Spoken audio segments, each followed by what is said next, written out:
হরে কৃষ্ণা, রাধে রাধে বন্ধুরা। আমাদের বৃন্দাবন বেঙ্গলি ব্লগে আমি শুক্লা আপনাদের সকলকে জানাই সুস্বাগতম। আপনারা সকলে কেমন আছেন? আশা করি রাধা মাধবের কৃপায় সকলেই ভালো আছেন। তো আমরাও ভালো আছি। তো আজকে বন্ধুরা আপনাদেরকে এমন একটা জগন্নাথের এক ভক্তের অপূর্ব লীলা কাহিনী শোনাবো, যা শুনে আপনারা সকলে অবাক হয়ে যাবেন, সকলের চোখে জল চলে আসবে। একজন দেখুন, ভক্তের হৃদয়ে যদি বিশ্বাস থাকে তাহলে ভগবান নিশ্চয়ই কৃপা করেন। তো আমরা অনেক সময় দেখুন, কষ্ট তো প্রতিটা মানুষের জীবনে আছে, তো কারো কম কারো বেশি। তো আমরা যদি ভগবানের উপর অটুট বিশ্বাস এবং ভরসা থাকে তাহলে ভগবান ঠিক কিন্তু আমাদেরকে কৃপা করেন। তো এরকমই এক ভক্তের জীবনের করুণ কাহিনী আপনাদেরকে আজকে শোনাবো, এবং শেষে তার জীবনে কি চমৎকার ঘটেছিল আপনারা ভিডিও শেষে জানতে পারবেন। তো বন্ধুরা, আপনারা পুরো ভিডিওটা শেষ পর্যন্ত দেখুন। অনেক সুন্দর একটা চমৎকার সুন্দর ইন্টারেস্টিং ভিডিও। এটা অনেক আপনাদের খুব ভালো লাগবে। দেখুন কি হয়েছিল। উড়িষ্যায় এক ভক্ত ছিলেন, তার নাম ছিল হরিদাস। তিনি ছিলেন জগন্নাথের অনেক বড় ভক্ত। তিনি সব সময় সুখে দুঃখে সব সময় জগন্নাথের নাম নিতেন। কারোর সাথে দেখা হলে জয় জগন্নাথ এরকম বলতেন। তো একবার কি হয়েছিল, ওনার বাড়িতে ওনার স্ত্রী এবং ওনার মেয়ে, ওনারা তিনজনে থাকতেন। যেটুকু তাদের উপার্জন ছিল সেটুকু দিয়ে ভগবানকে ভোগ লাগাতেন এবং প্রসাদ পেতেন। তো এক সময় কী হয়েছিল, ওনাদের অবস্থা এতটাই খারাপ হয়ে গিয়েছিল, আর্থিক সমস্যা, যেমন মানুষের জীবনে বিভিন্ন রকমের কষ্ট থাকে। তো ওনাদের জীবনে এমন এক সময় হয়েছিল যে অর্থের সমস্যা হয়েছিল, অর্থাৎ ঘরে খাবার মতো কিছুই ছিল না। একদিন তো একটা রুটি ছিল। তো তখন তারা কি করলেন, সে হরিদাস এবং তার পত্নী এবং তার মেয়ে সে একটা রুটি তিনজনে ভাগ করে খেলেন। আবার এক সময় হয়েছিল এরকম ধীরে ধীরে কি হয়, তাদের অবস্থা আরোই খারাপ হতে থাকে। কিন্তু জগন্নাথের উপর ভরসা কিন্তু একটুও কমেনি। তার স্ত্রী মাঝে মাঝে বলতেন যে তুমি তো ভগবানকে এত বিশ্বাস করো, এত ভরসা করো, কিন্তু আমাদের দেখো আমাদের জীবনে কত কষ্ট। তো ওনার মেয়ের বিয়ের বয়স হয়ে গিয়েছিল এবং এক জায়গায় বিয়ের কথাবার্তাও চলছিল, এবং ওনারা ভাবছিলেন যে কী করে মেয়ের বিয়ে দিবেন।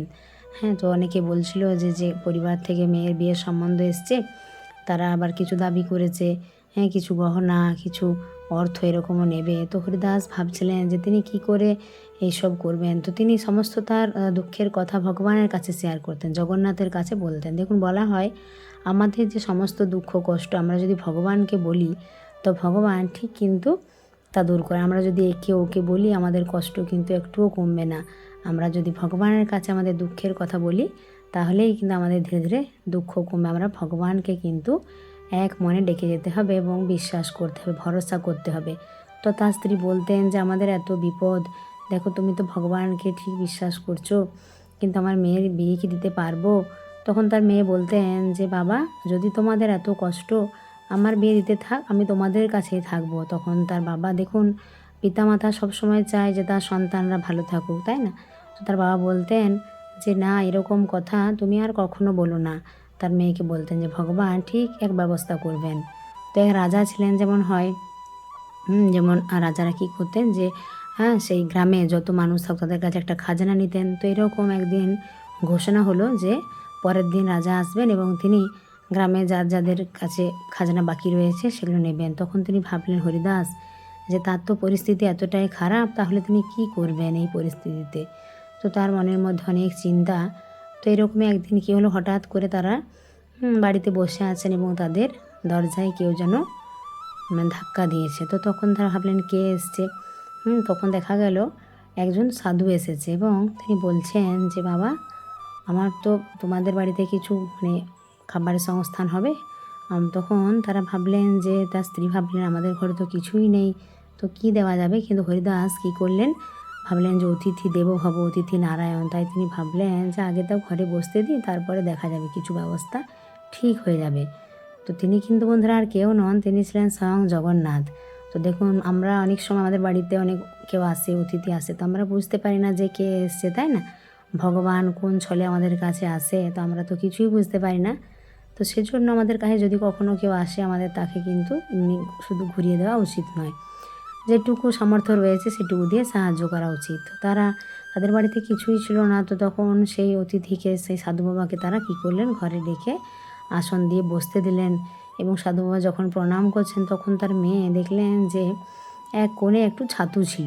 তো তো তার মেয়ে বললেন, বাবা এই কোণে একটু ছাতু রয়েছে। তো তখন তারা কি করলেন, সে ছাতুর শরবত করে বাবাকে দিলেন এবং বললেন, বাবা আমাদের কাছে তো আর কিছুই নেই, এইটুকুই আছে, আপনি এটাই গ্রহণ করুন। তখন সে বাবা বললেন যে আমি যদি এটা গ্রহণ করি তাহলে তোমরা কী খাবে? বলল, আপনি যদি গ্রহণ করেন তাহলে আমাদের ভোজন হয়ে যাবে, ঠিক ভগবানের কৃপায় আমাদের কোনো অসুবিধা হবে না।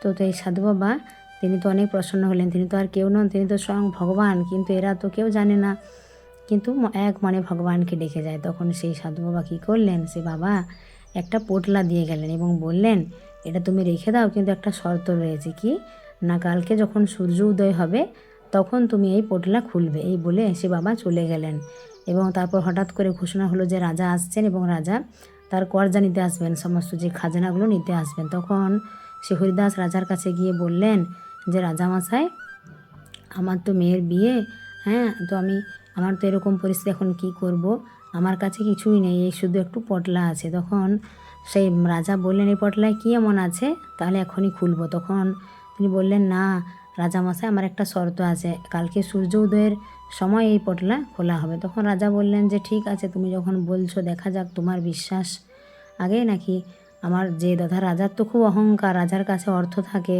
হ্যাঁ, তো তার খুব অহংকার। তো কী হলো, পরের দিন সূর্য উদয় যখন হবে তখন সমস্ত গ্রামবাসী সেখানে উপস্থিত হয়েছে এবং সেই বাবাও এসেছে সেখানে। যে বাবা অর্থাৎ যে ভগবান জগন্নাথ তিনি দিয়ে গিয়েছিলেন সেই পোটলা, তিনিও উপস্থিত হয়েছেন, হাজির হয়েছেন এবং সমস্ত গ্রামবাসী উপস্থিত। এবং সেই দিনের যে রাত্রিটা, সেই হরিদাসের কাছে মনে হয়েছিল যে অত বড় রাত্রি যেন কাটতেই চায় না। তারপরেও সেই ভগবানের কৃপায়, ভগবানের উপর তার কিন্তু মনের মধ্যে ভগবানের প্রতি ভরসা এবং বিশ্বাস কিন্তু অটুট ছিল। এবং দেখা যায় শেষে যখন সূর্য উদয় হয়, সমস্ত গ্রামবাসী এবং রাজামশাই, সে বাবা সবাই উপস্থিত হয়েছেন এবং রাজামশাই বললেন, এই পুঁটলি এবার খোলো। তখন বাবা বললেন যে দাঁড়াও। তখন হরিদাস বললেন, বাবা কি হয়েছে? বলল, দেখো হরিদাস, ভগবান আরও পরীক্ষা নিচ্ছেন। বাবা বললেন, যদি দেখা যায় পোটলা খুলে কিছুই নেই, তখনও কি তোমার মুখে ভগবানের নাম থাকবে? তখন হরিদাস বললেন যে হ্যাঁ, এখানে কিছু থাক বা না থাক, আমার ভগবানের নাম আমি সারা জীবন গেয়ে যাব, ভগবানের নাম নিরন্তর আমার মুখে থাকবে। তখন যখন সেই পোটলা খোলা হলো, দেখা গেল সেখানে রয়েছে সোনার অলংকার, অনেক অর্থ, মণিমাণিক্য সব কিছু রয়েছে। তখন সবাই অবাক হয়ে গেল এবং সেই সাধু বাবা কী হলো, সেখানে প্রকট হয়ে গেলেন জগন্নাথ দেব। হরি বল, জয় জগন্নাথ। তো দেখুন ভগবানের কেমন কৃপা। তখন সবাই কী করলেন, সেই তার মা অর্থাৎ হরিদাসের যিনি স্ত্রী, তিনি ভগবানের কাছে ক্ষমা চাইলেন, প্রার্থনা করলেন যে প্রভু, আমার মাঝে মাঝে তো তোমাকে বিশ্বাস করতাম, কিন্তু মাঝে মাঝে আমার মনের মধ্যে কেমন একটা চিন্তা হতো, কিন্তু তুমি আজ কৃপা করেছো। হরিদাস ও ভগবানকে প্রণাম জানালেন, হ্যাঁ, এবং তার মেয়ে বললেন যে প্রভু, আজ তুমি আমার বাবার লাজ রেখেছো, অর্থাৎ সকল গ্রামবাসীর কাছে তুমি বাবার মান রেখেছো। তখন জগন্নাথ দেব বললেন যে তোমার বিয়ের দায়িত্ব আজ থেকে আমারও।